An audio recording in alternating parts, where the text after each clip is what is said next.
friends, and welcome back to our homestead. Today is going to be the step 2 of my berry winemaking. In our case, it's blackberries. And remember, in the first video I showed you how I made sure all my berries were clean and I pulverized them all and I measured everything. And the ratio that I'm using is going to be in a metric system: 1 kilo of blackberries mixed in 1.2 liters of water. And because I'm doing a massive amount, so it's much bigger. So today is going to be step 2, where I need to strain everything, mix with sugar, and put into my gigantic container for fermentation. Okay, so what I had to do when I first made this,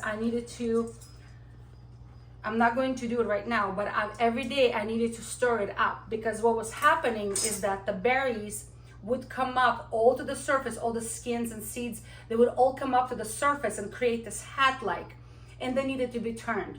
So I made this 5 days ago, and honestly, I think this was ready 2 days ago for straining, but we were away and I didn't have a chance to do it. So I'm gonna do it today. I'm not stirring it up today because if anything, I want things to settle, because I need to strain it, and I'm gonna be using a mesh, and I'm gonna be using cheesecloth. And I need to strain as much as I can into a clean, large container. And in my case, I'm gonna be using another 5-gallon bucket, just like this, okay? And I have already sugar measured out, because today we're going to be adding sugar. So what's the ratio? The ratio I'm using for 1 kilo of berries, blackberries, to 1.2 liters of clean filtered water and 500 grams of sugar. It sounds like it's a lot, but believe you me, the fermentation process, it's going to eat up most of that sugar. So it's going to be a good homemade wine, okay? Homemade wine. Good skill to have, just in case. You never know when it's gonna come in handy. All right, so step number 1, let's strain this bad boy, okay? So I have, actually I'm gonna put it in the chair so it'll be easier for me by gravity, but I'm gonna move this over to the side. It's important that I'm working with everything very, very clean. So this bucket is brand new, but I still washed it and disinfected it, because we don't want to bring any unwanted bacteria. And then I have a cheesecloth, and I'm gonna ask somebody to help me actually, so this doesn't slip and slide. Yeah, go ahead, put that down. I'm gonna line it with cheesecloth, and I'm gonna start straining everything here. All right, and I'm going to be careful because I don't want to stir up the bottom too much. It has a very beautiful red color. Nice. And it has already a fermenting aroma. It definitely has a fermenting aroma. Yeah, it's getting clogged up, but it's okay. I'm gonna keep on adding slowly until I strain everything.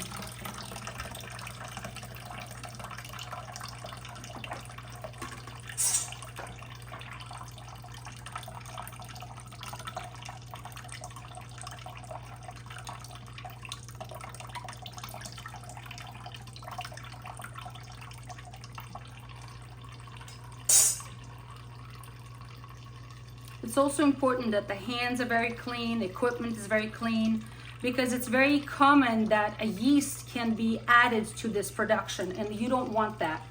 And if there is any kind of spores showing on the surface of the winemaking process, it's important that we get rid of it before it contaminates the entire thing. And then you would have to throw the whole thing away. I'm gonna keep adding a little bit more at a time. Oh goodness, straining took us a long time, a little longer than I expected. There's a lot of seeds in those blackberries, so it was many times I had to empty those, the strainer. So anywho, right now I'm going to be adding the sugar, and it seems like it's a lot of sugar because it is. So this is my method of making homemade wine, and I already measured out how much sugar I need. And there's some recipes that call for less sugar than this, but this is the method I'm using. So I'm just gonna stir everything together. I'm gonna allow it to dissolve the best I can. because those are the only 3 ingredients I'm having in my wine, and hopefully I don't have to add anything else. Okay, so really, I'm not adding any additives, no yeast packets, nothing. So let this bad boy dissolve. Sorry, it's a messy job. I'm gonna have to clean the kitchen after. All right, so let me move this up, and I'm gonna move this bad boy down. All right, let me move the stand out of here so it's out of the way. Okay, so this is nice and stable. I'm using something just to kind of guide it from splashing everywhere, and I'm going to be pouring it in here. So it's important that everything is disinfected the best you can, because again, you don't want to introduce any unfriendly bacteria in here. All right, it's a nice rich red color. Look at that, guys. I don't know if you can see it. Despite straining it and filtering it through a cheesecloth, I can guarantee that I'm still gonna have lots of sediment on the bottom, but it's quite all right. It's okay, it's normal. All right, so let me just put everything in there. It's gonna take me a minute.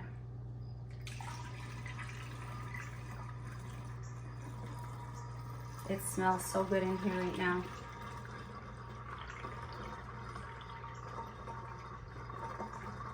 Yeah, all the sugar is dissolved. All right, so everything is here. Okay, and now let me put it up here. And now what I'm going to be doing, now if you have a device to put on top to allow CO2 to escape, because this is going to be creating a lot of CO2, right? But you don't want anything to get in. You really don't want anything to get in. So what I'm doing is, this is just a surgical glove, okay? And I'm going to put this on. And actually I'm going to put a rubber band around as well to make sure it's nice and tight, because we don't want anything to get in. We don't want no critters, bugs, nothing. So it's going to be nice and tight. And what we're going to be looking for, we're going to start looking for this to begin to ferment. Okay, it's going to start fermenting, and this glove is going to go poof, just like that. And we're going to watch it. I'm going to watch it, but you know what? It likes cool, dark place.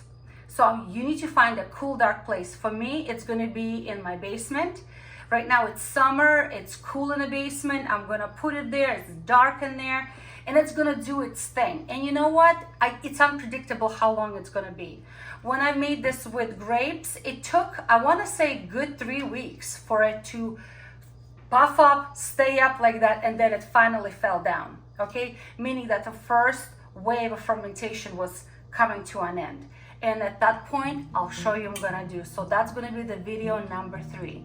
But in the meantime, it's gonna go in a cool, dark place, and I'm gonna watch for this glove go poof up. Well, actually, I may attach pictures at some point later. And it's gonna be nice and puffy standing like this. And that's how I know that the fermentation is taking place and the gas bubbles are going up. Okay, that's how I know. So this is gonna take a little while. So stay tuned for part 3. One of the things I forgot to tell you guys is that when you put the glove on, it's gonna start blowing up, and you will need to allow a little bit of gas to escape. Otherwise, this glove will blow up. So because I don't have a special valve, having a couple of holes, you know, in the fingers would be helpful for the glove to allow for some of the CO2, the gas to escape, and yet the air not to go in. All right, so that's one thing I forgot to tell you.